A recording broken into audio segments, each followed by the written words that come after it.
საქმე ეხება საკონსტიტუციო სასამართლოში გუშინ განვითარებულ თუ ვერ განვითარებულ მოვლენებს, რაც უკიდურესად არასასურველი მოვლენაა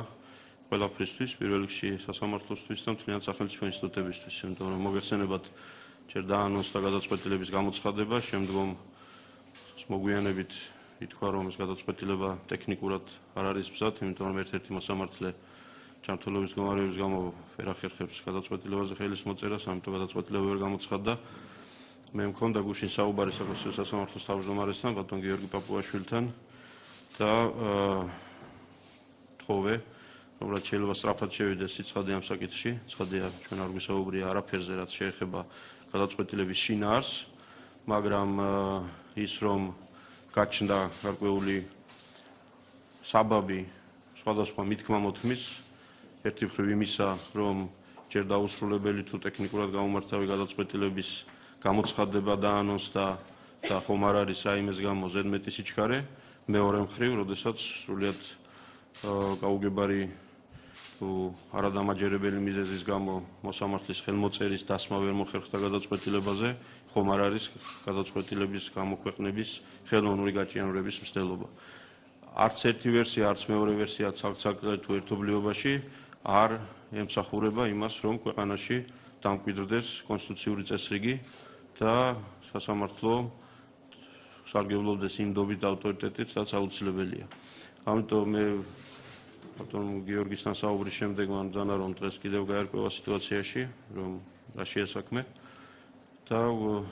იმედი მაქვს, რომ არ იქნება არც ზედმეტი სიჩქარე და არც ხელოვნური შეფერხება. სასამართლოში ხარეები იმიტომ მიდიან, რომ რაღაც საკითხებზე არის შეუთანხმებლობა, ამიტომ რაღაცა კმაყოფილია, რაღაც თუ კმაყოფილო. ეს არ არის სასამართლოს თუ მოსამართლეების განსჯადი საკითხი. სასამართლო და მოსამართლეობა უნდა განსაჯონ არსებული თემა, დავა, მერე დანარჩენი კმაყოფილები და უკმაყოფილებები თავად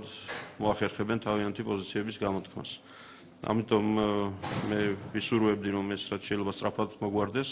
არა იმიტომ, რომ ამ შემთხვევაში პარლამენტი მოპასუხე მხარეა, საკონსტიტუციო სასამართლოში ჩვენ ზოგადად ამ როლში ვართ ხოლმე, იმიტომ რომ კანონის კონსტიტუციურობებზეა ხოლმე საუბარი, არამედ იმიტომ, რომ ჩვენ ვართ ერთ-ერთი ინსტიტუტი იმ შემადგენლობაში საკონსტიტუციო სისტემის, სადაც საკონსტიტუციო სასამართლოს მოიაზრება. ასე რომ თუ ვინმეს ჯანმრთელობის მდგომარეობა აფერხებს და თუ რამე ისეთი პრობლემა არ არის, რომ ქაღალდზე ხელის მოწერის პრობლემაა, მაშინ თუ მოსამართლე ვერ მიდის სასამართლოში, მაშინ შეიძლება გადაწყვეტილების მიტანა მოსამართლესთან, თუ ესაა პრობლემა, თუ რამე სხვა არის პრობლემა, ესეც გავიგოთ და კიდევ ვიმეორებ, თუ გადაწყვეტილება მზად არ არის და გამოსაქვეყნებლად ტექნიკურად და შინაარსობრივად, მაშინ დაანონსებაც არ არის სწორი და ეს ამ მითქმა-მოთქმის საბაბს იძლევა, განსაკუთრებით იმ შემთხვევაში, როდესაც საქმე ეხება საკმაოდ მაღალი საზოგადოებრივი ინტერესის მქონე თემას, ქვეყნის შიგნითაც, ქვეყნის გარეთაც და ზოგადად მნიშვნელოვან თემას. ასე რომ მე თქვენთან ერთად ვისურვებ, რომ მალე ეს მითქმა-მოთქმა დასრულდეს და ჩვენ გადაწყვეტილების თაობაზე გქონდეს შესაძლო აზრები და არა ამ პროცესზე.